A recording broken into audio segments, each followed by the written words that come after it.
নমস্কাৰ প্ৰিয় বন্ধু বান্ধৱীসকল।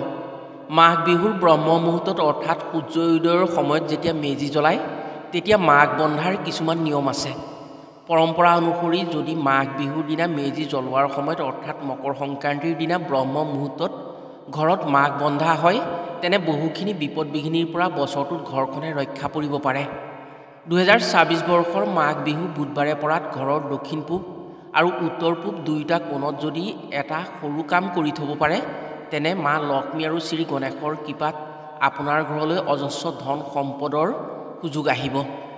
ঘৰৰ দক্ষিণ পূব কোণটো হৈছে অগ্নিকোণ, এই দিশেই হৈছে গণেশৰ দিশ। মাঘ বিহুৰ দিনা অগ্নি পূজা কৰা হয়। এই দিনটো বুধবাৰে পৰিছে, বুধবাৰ হৈছে গণেশৰ পূজা কৰাৰ বাৰ। এনে শুভ সংযোগত যদি মাঘ বিহুৰ দিনা ৰাতিপুৱা ঘৰৰ দক্ষিণ পূব দিশত এই সৰু কামটো কৰি থ'ব পাৰে আগন্তুক দিনত আপোনাৰ ভাগ্য সলনি হৈ পৰিব। গণেশৰ কৃপাত দুখ কষ্ট বিপদ বিঘিনিৰ পৰা ৰক্ষা পৰি বছৰটোৰ ভিতৰত আপুনি অজস্ৰ ধন সম্পদৰ গৰাকী হোৱাৰ সুযোগ পাব। জ্যোতিষশাস্ত্ৰৰ মতে বহু দিনলৈ বা বহু বছৰলৈ এনে সুযোগ ঘূৰাই নাপায়। সেয়েহে যিমান কষ্ট কৰি হ'লেও মাঘ বিহুৰ দিনা যেতিয়া মাঘ বান্ধিব তেতিয়া ঘৰৰ এই দুই দিশত দক্ষিণ পূব আৰু উত্তৰ পূব দুয়োটা কোণত মনে মনে এটা সৰু উপায় কৰি থ'বলৈ ভুলতো নাপাহৰিব। এই সময়ত নিজৰ ঘৰত কৰা এই অকণমান কামটোৰ বাবেই আপোনাৰ ভাগ্য সলনি হৈ পৰিব আৰু অজস্ৰ ধন সম্পদৰ গৰাকী হোৱাৰ সুযোগ পাব। মকৰ সংক্ৰান্তিৰ দিনা ব্ৰহ্ম মুহূৰ্তত বহু মানুহেই নিজৰ ঘৰত মাঘ বান্ধে।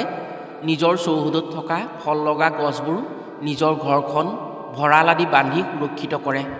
পৰম্পৰা অনুসৰি এইদিনা ব্ৰহ্ম মুহূৰ্তত যি ইচ্ছা কৰি মাঘ বান্ধে সেই ইচ্ছা বাস্তৱত পৰিণত হয়। প্ৰাকৃতিক দুৰ্যোগ, ৰোগ ব্যাধি, ধুমুহা, বজ্ৰপাত আদিৰ পৰা ৰক্ষা পৰিব পাৰে দৈৱ শক্তিৰ বলত ঘৰখন। গণেশ হৈছে বিপদ বিঘিনি নাশৰ দেৱতা। 2026 বৰ্ষৰ মকৰ সংক্ৰান্তি বুধবাৰে পৰাত মাঘ বন্ধাৰ সময়ত এই কাম নিশ্চিতভাৱে কৰক।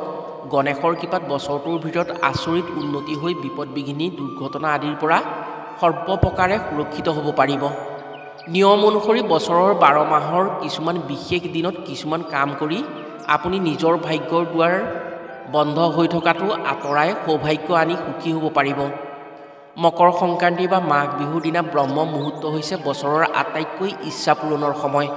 সেয়েহে এইদিনা বহু মানুহেই ৰাতিপুৱা খুব সোনকালে উঠি মাঘ বান্ধে আৰু কিছুমান শাস্ত্ৰসন্মত কাম কৰে যাৰ ফলত আগন্তুক দিনত সুখী হৈ থাকিবলৈ সক্ষম হয়। আমাৰ আপোনালৈ এটাই অনুৰোধ, যদি আমাৰ ভিডিঅ' আপুনি চাই আছে তেনে মাঘ বিহুৰ দিনা যেনে তেনে কৰি হ'লেও এই কামকেইটা কৰক। আপুনি গোটেই জীৱন সুখী আৰু সুৰক্ষিত হ'ব পাৰিব। গতিকে নিজৰ উন্নতি আৰু সুৰক্ষাৰ কথা ভাবি আজিৰ ভিডিঅ'টো ভালকৈ চাওক আৰু মাঘ বিহুৰ দিনা ৰাতিপুৱা নিজৰ ঘৰত কামকেইটা কৰক। এই বছৰত নিজৰ ভাগ্য সলনি কৰি উপকৃত হোৱাৰ সুযোগ পাব।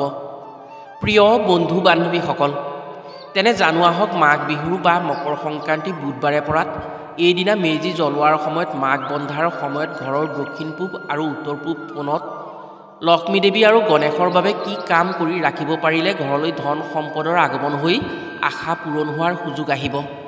মাঘ বিহুৰ দিনা কিয় মাঘ বান্ধিব লাগে, লগতে ধানৰ ভঁৰাল বা ধনৰ বাকচত এইদিনা কি বস্তু ৰাখিব পাৰিলে দৈৱ শক্তিৰ দ্বাৰা ভাগ্যৰ দুৱাৰ মুকলি হৈ উন্নতিৰ ক্ষেত্ৰত সুযোগ আহে।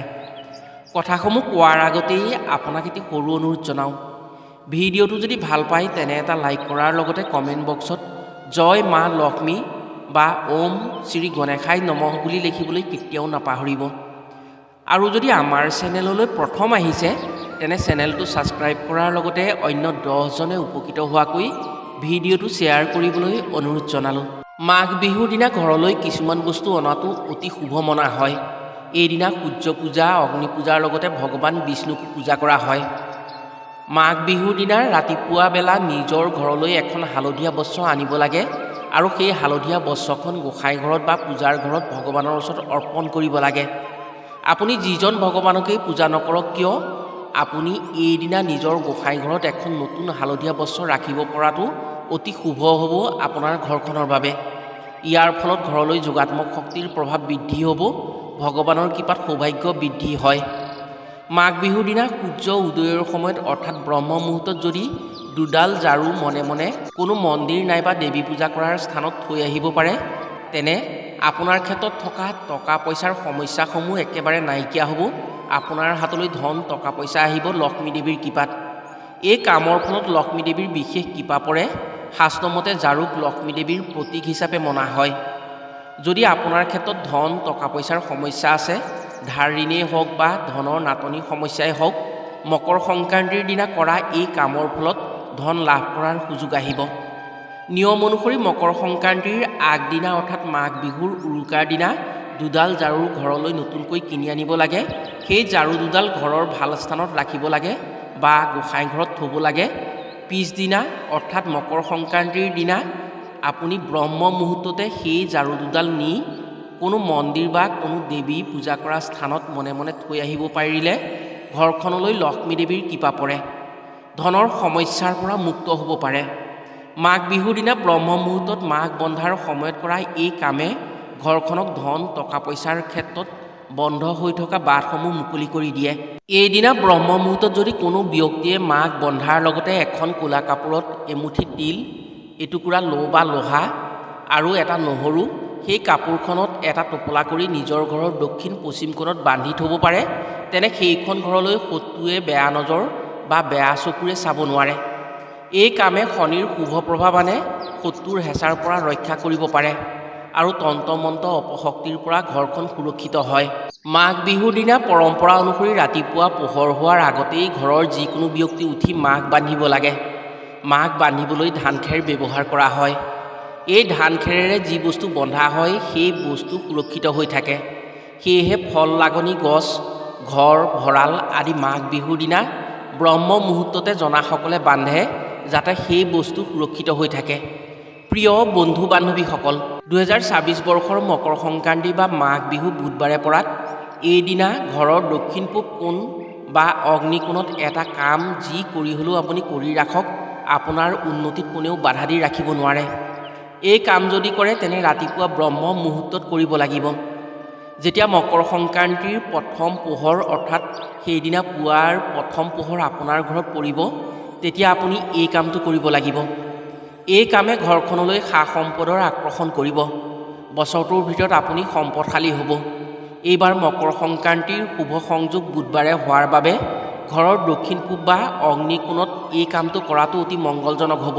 এই দিশটো হৈছে গণেশৰ দিশ। এই দিশৰ যোগাত্মক শক্তিয়ে সম্পদশালী কৰে ব্যক্তিক। সেয়েহে আপুনি বিশ্বাস কৰক বা নকৰক, এইদিনা এই কামটো যিকোনো প্ৰকাৰে কৰি ৰাখক। বছৰটোৰ ভিতৰত সা সম্পদৰ ক্ষেত্ৰত আপুনি যি আশা কৰিব সেই সা সম্পদৰ আশা পূৰণ হ'ব শ্ৰী গণেশৰ কৃপাত।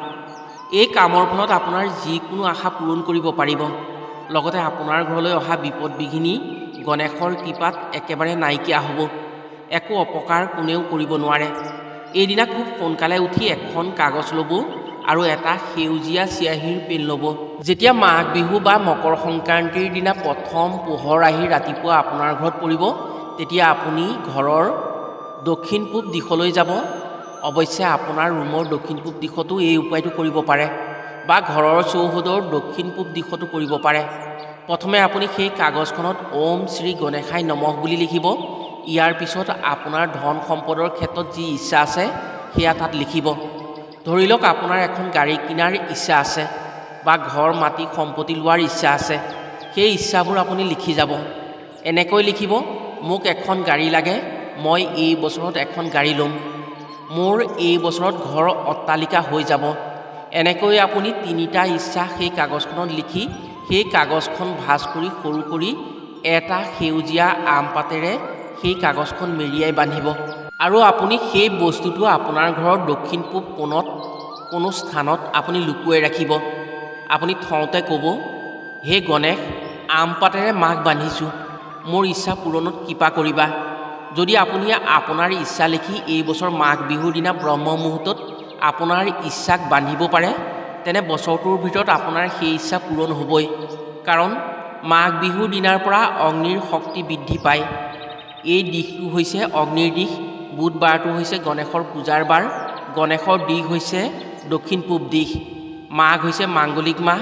মকৰ সংক্ৰান্তিৰ ব্ৰহ্ম মুহূৰ্ত হৈছে ইচ্ছা পূৰণৰ বছৰটোৰ আটাইতকৈ শক্তিশালী সময়। আপুনি অকণমান কষ্ট কৰি কামটো কৰক। বছৰটোৰ ভিতৰত আপুনি প্ৰমাণ পাই যাব। আপুনি যি ইচ্ছা লিখিব সেই ইচ্ছা আপোনাৰ পূৰণ হ'ব ধন সম্পদৰ ক্ষেত্ৰত। এইদিনা এই সময়ছোৱাৰ ভিতৰত যদি আপোনাৰ ঘৰৰ উত্তৰ পূব কোণত এটা বিশেষ কাম কৰি থ'ব পাৰে, তেনে মাতা লক্ষ্মীৰ কৃপাত ধন টকা পইচাৰ ক্ষেত্ৰত আপোনাৰ সমস্যা একেবাৰে নাইকিয়া হ'ব। মাঘ বিহুৰ দিনা মাঘ বন্ধাৰ সময়ত বহু মানুহেই লক্ষ্মী দেৱীৰ নামত ঘৰত এই কাম কৰে।